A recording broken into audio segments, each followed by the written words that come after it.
Are people using self-diagnosis as an excuse? Question mark. TikTok has people diagnosing themselves in 30 seconds. ADHD, autism, trauma, avoiding attachment, burnout. And listen, some of it might be real. But are people using self-diagnosis to understand themselves better or excuse themselves? There has been a massive rise in therapy language online. And honestly, that part isn't bad. People are more aware. They're asking better questions. They're recognizing patterns. They're naming struggles. And for a lot of people, that's the first step. But awareness and diagnosis are not the same thing. That's where this gets complicated. And to be fair, not everyone has access to therapy. Not everyone can afford counseling. Not everyone has insurance. Not everyone can sit with a licensed professional. Some people are on wait lists. Some people live in places where there are barely any providers. And for some people, social media is a place where they have felt seen. Yep. The first place they heard something, someone explained something they felt their whole life. And that matters because sometimes social media doesn't diagnose you. It introduces you to yourself. And that can be powerful. But recognition is not treatment. And understanding yourself is not the same way as healing yourself. That's where the New Yorker stepped in.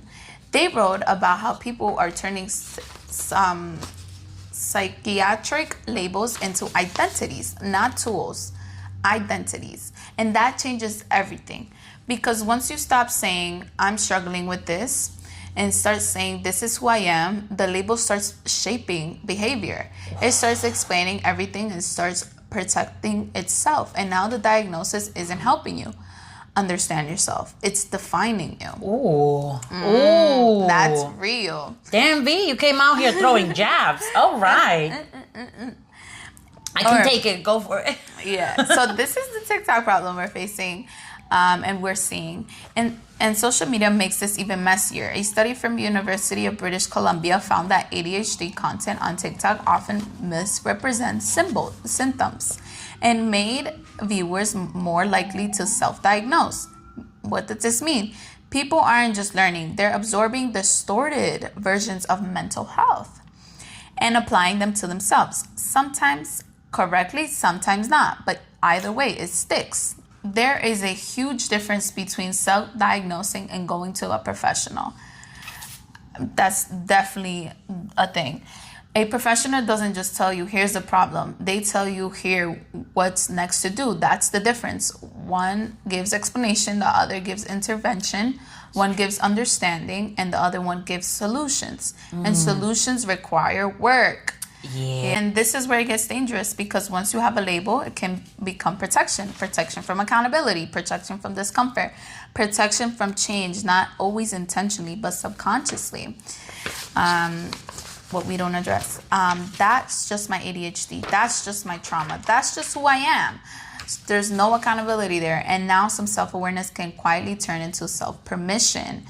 And the diagnose that was supposed to help you move becomes the thing that keeps you still. And here's the uncomfortable truth. Knowing the wound doesn't heal it. Naming the pattern doesn't break it, right? Because you're having this pattern. Understanding yourself doesn't automatically change you. Work does. Action does. Treatment does. Growth does. Yep. And that doesn't mean self-diagnosis is fake. Sometimes it's the beginning. Yep. That's true. Sometimes it's the thing that finally makes your life make sense. But if it stops there at just that, self-diagnosis, that's the problem. It's like a, so what? Then what's next? What's the next move? Exactly, And? yeah. Okay, you have this, but and? Exactly. Because awareness should be a doorway, not the destination that you fully take on. Make sure like TikTok is only going to give you like something that you can work with, but not something that you can implement and like make it better. And tailored to your needs, because an exercise that you find somewhere could work for me, but maybe not for you. But when you speak to a therapist would give you, this is the exercise, Monday through Friday, do this and this and that. But if my schedule doesn't permit it, then therapists will be like, okay, here's how it is. And then a professional can give you what you need according to your needs, tailored according to your needs and all that stuff. Yeah. Because the thing is that you have to think about these places like TikTok, so on and so forth, any of these places as a community of extra support, not your main point of support. If combined with a proper professional, then that support can empower you. But without the professional, that support can be very misguided and can actually lead to nowhere in some cases. Right. Yeah, guys. So what do you guys think? Is self-diagnosis helping people heal, or are some people just using it as an excuse to not do anything and not take the step forward? And where does the self-awareness become limitation? What do you guys think? Oh my God. You know what? Like, you're touching major points. And I'm not going to lie to you. Like, I'm going to speak from my experience. I started learning about ADHD and moms who don't find out that they have ADHD until they become moms. Because you get a lot of like hormonal changes and your body starts reacting different. And a lot of your ADHD symptoms, they start erupting and showing much more after you have kids. So I started finding that through social media, but it didn't stop there. I started seeing a therapist because I was juggling work, school, and the kids. And it's like, why am I juggling so many things at the same time? Why do I feel like I'm touching the surface of some of these things and consuming myself for others? It was just a lot. It was a lot of noise. It was very intense.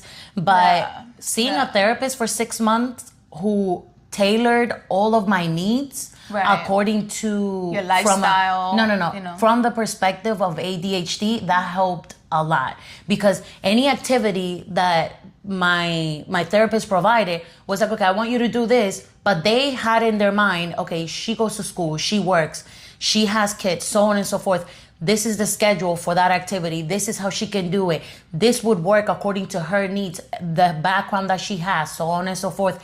There are so many discussions that you have to have about your life, your past life, like when you were young, that you also have to dissect. That is not just targeting that thing, ADHD, or if you're autistic or whatever the case may be. That helps also in the process, because ADHD is not just it for me. I am shaped by it. I am also shaped by my experiences in life, by many other things that I have been through. So they have to consider all of those things. Exactly. And those things you cannot get from social media. Those things in social media that I have found, they have supported me a lot. I found a group of people that I can relate to, that we have something in common, but it doesn't solve the fact that if I don't follow many things that I learned through my therapist, all of the creative things and all of the things that I do in a week can fall apart like that.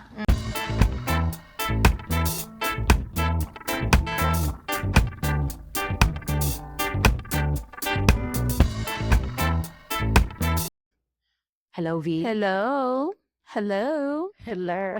Hello.